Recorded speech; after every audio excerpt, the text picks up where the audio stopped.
आणि अकोल्यातनं बातमी, अकोला जिल्हा परिषद निवडणुकीचं सुद्धा आरक्षण सोडत आता जाहीर करण्यात आलेले। आपण राज्यभरातले आरक्षण सोडत बघतोय आणि आता अकोल्याची सुद्धा झेडपी निवडणुकीची आरक्षण सोडत जाहीर करण्यात आलेली आहे। सगळ्यात आधी आपण एनडीटीव्ही मराठीवर बघणार आहोत कशा पद्धतीनं हे आरक्षण सोडत असणार आहे। आरक्षणाची एक मोठी आणि महत्त्वाची बातमी आपण बघतोय। अकोल्याची सुद्धा आता निवडणुकीचं आरक्षण सोडत जाहीर करण्यात आले। जिल्हा परिषद निवडणुकीचा आता बिगुल वाजलेला असं म्हणावं लागेल, कारण आता हळूहळू आरक्षण सोडत जाहीर होते, त्यामुळे त्यानंतर लगेचच राजकीय वातावरण सुद्धा तापायला सुरुवात होईल। त्या निमित्तानं आपण बघतोय की अशा पद्धतीनं प्लॅनिंग सुद्धा आता प्रत्येक गटाचं सुरू होणार आहे। कशा पद्धतीनं कुठे आरक्षण सोडत जाहीर करायचे, त्यामुळे कोण कोण इच्छुक होते, त्यांच्या अनेकांच्या स्वप्नांवर पाणी फिरलेलं असेल किंवा नवीन लोकांना संधी मिळणार असेल, हे सगळं या आरक्षण सोडतीमुळे आता स्पष्ट झालेलं आहे। अकोल्यातली सुद्धा आपण आरक्षण सोडत अगदी काही क्षणांमध्ये एनडीटीव्ही मराठीवर बघणार।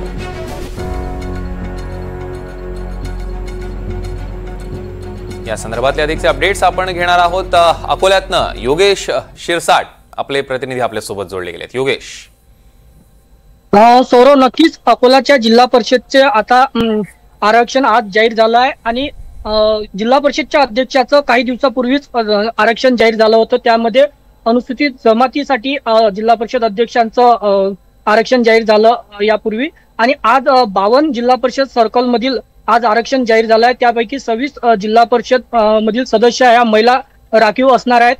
आणि अकोला जिल्हा परिषद मध्ये आता काही जणांना फटका बसला तर काही सत्ताधाऱ्यांना हे दिलासा दिला आहे। दरम्यान अकोला जिल्हा परिषद मध्ये आता वंचितची यापूर्वी सत्ता होती, मात्र आता शिवसेना ठाकरे गट आणि त्यानंतर वंचित बहुजन आघाडीला कुठे कभी खुशी गम अशी स्थिती अकोला जिल्हा परिषद मध्ये आहे। एकंदरीत पाहता अकोला जिल्हा परिषद मध्ये अनुसूचित जमातीसाठी 5 जागा राखीव आहेत। त्यामध्ये 2 ह्या जिल्हा परिषदच्या सर्वसाधारण पुरुषांसाठी आहेत तर 3 महिलांसाठी आहेत।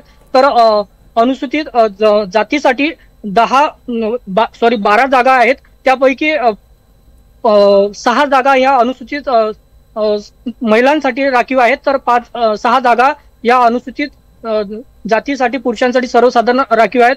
एकंदरीत पाहता अकोला जिल्हा परिषद मध्ये सर्वसाधारण मध्ये 21 जागा आहेत, त्यापैकी 10 जागा या सर्वसाधारण मधील या महिलांसाठी राखीव आहेत, तर बाकीच्या उर्वरित या सर्वसाधारण जागा आहेत। तसेच नागरिकांचा मागास प्रवर्ग यामध्ये 14 जागा राखीव आहेत आणि त्यामध्ये 7 जागा या महिलांसाठी राखीव आहेत। आणि अकोला जिल्हा परिषद मध्ये महिला राजच प्रबळ ठरणार आहे असं या स्थितीवरून दिसत आहे। एकंदरीत पाहता मागच्या निवडणुकीमध्ये बऱ्याच ठिकाणी जसे की शिवसेना ठाकरे गटाचे गोपाल दातकर होते, त्या ठिकाणी त्यांनी निवडून आले होते, मात्र आता या ठिकाणी एससी राखीव निघलाय। सोबतच शेलू बाजार जो गट आहे त्या ठिकाणी सुद्धा असाच प्रकार आहे। या तसेच वंचित बहुजन आघाडीच्या तळेगाव बुद्रुक या ठिकाणी सुद्धा सर्वसाधारण जागा निघाल्या आहे। त्या ठिकाणी काही ठिकाणी दिलासा तर काही ठिकाणी पक्षांना फटका बसलाय। आणि एकंदरीत अकोला जिल्हा परिषद वंचित आणि ठाकरे गटानं कुठे फटका तर कुठे दिलासा मिळालाय अशी स्थिती सर्व अकोल्यामध्ये आहे। निश्चितच योगेश, या संदर्भातले अधिकचे अपडेट्स आम्ही तुमच्याकडून घेत राहू। तुर्तास धन्यवाद।